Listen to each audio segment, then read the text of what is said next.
And joining us now is Doug Ford, the Premier of Canada's most populous territory, Ontario. And Premier Ford, as we mentioned, President Trump is now saying he is enacting a 50% tariff on steel and aluminum from Canada, which will go into effect tomorrow in response to your actions. What's your reaction? Well, first of all, thank you for having me on. I start every interview with saying we love Americans. I love Americans, spent 20 years of my life there. And I know Canadians love Americans and vice versa. In saying that, we will not back down. We will be relentless. I apologize to the American people that President Trump decided to have an unprovoked attack on our country, on families, on jobs, and it's unacceptable. Let's work together. Let's get to the table if he has issues, and let's sort this out. You see the market tumbling. Consumer confidence is down. And if he continues on with this, assembly plants in Michigan will shut down, and around the country, whoever makes autos, and as well as businesses. They're going to hurt. And these pensions, when the market goes down, it's going to affect people's pensions. So I'm not too sure why he continues to attack his closest friends and allies. But we need the American people to speak up. We need those CEOs to actually get a backbone and stand in front of them and tell them this is going to be a disaster. It's mass chaos right now. That's what we need. Well, he'll have a chance to hear from those CEOs today, as we just mentioned. If you're talking de-escalation at this point, what would it take for you to remove that surcharge on the electricity coming into the U.S. from Canada?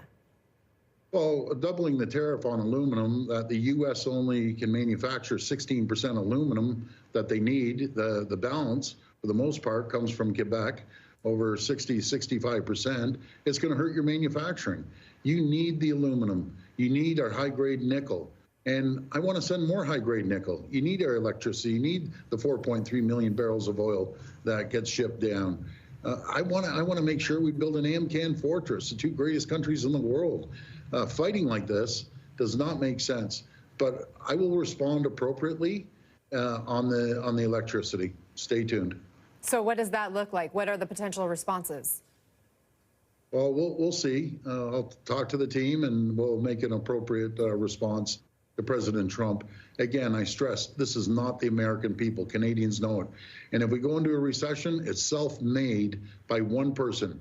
It's called President Trump's recession, which shouldn't be this way. We should be booming, both countries right now.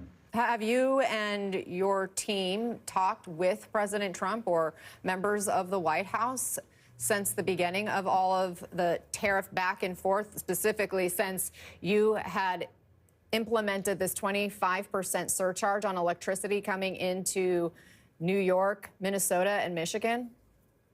I've talked to the three governors. I've also talked to Secretary Lutnick and President Trump. You like the guy, you don't like him, they understand. They're business people. And for this to be unrolling and putting the whole country and Canada into a potential recession over what? He should be focusing on China. He should not be focusing on his closest neighbor and ally. If you could talk to President Trump right now, what would you say? Stop the chaos. It's hurting American families. It's hurting Canadian families. There's uncertainty, and the markets dislike uncertainty. So do business, so do investors, so do people. They want to know that they're going to have a job, and we're going to have a booming economy. He's done the total opposite. He ran on a mandate of creating jobs, lowering inflation, and it's backfired on him. And he has to step up and change course. Inflation is happening right across the country, and the unpredictability that he's put to the markets are speaking. People will be speaking, and businesses will be speaking as well. President Trump has cited fentanyl crossing the border as a big reason for the tariffs. Of course, he's also repeatedly called for Canada to become America's 51st state. What's your sense of what this is really all about? Why do you think President Trump is doing this? Well, he believes there's an unfair trade deal that he created. I remember his words, the greatest deal ever. I guess it's not the greatest deal to him anymore, but let's resolve it. Let's sit down across the table and let's work this out, because all it's going to do is hurt American families. It's going to hurt Canadian families.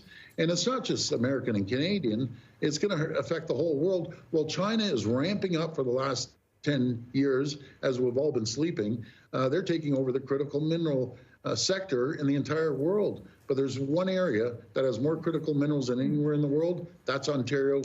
And I want to make sure it goes to our closest friends and allies and protect America and Canada. You guys are going through a transition in leadership as well. You're about to have a new prime minister, Mark Carney. Yes. Have you spoken to him since he won? And where do you expect him to take this fight?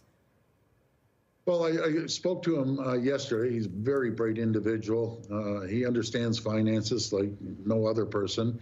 And we need to sit down, which we will tomorrow. We're going to have breakfast tomorrow morning, and we'll have a strong strategy. He understands that it's not the American people. It's one person, and that's President Trump. Even the Republicans I speak to behind closed doors, governors, senators, and congresswomen and men, every one of them, I've talked to a tremendous amount of them, said they totally disagree with this approach. Why attack your number one customer in the world? We buy more goods off the U.S. than any country in the entire world. We want to continue buying more goods.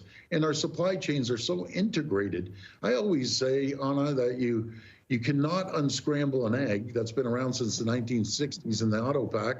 You have to make a larger omelet. And there's an opportunity to bring companies from all over the world into the United States, into Canada, and produce more goods. Ontario Premier Doug Ford, thank you so much for your time. We appreciate you joining us. Anna, thank you so much. God bless America and God bless Canada. We'll get through this together. Thank you. Thank you.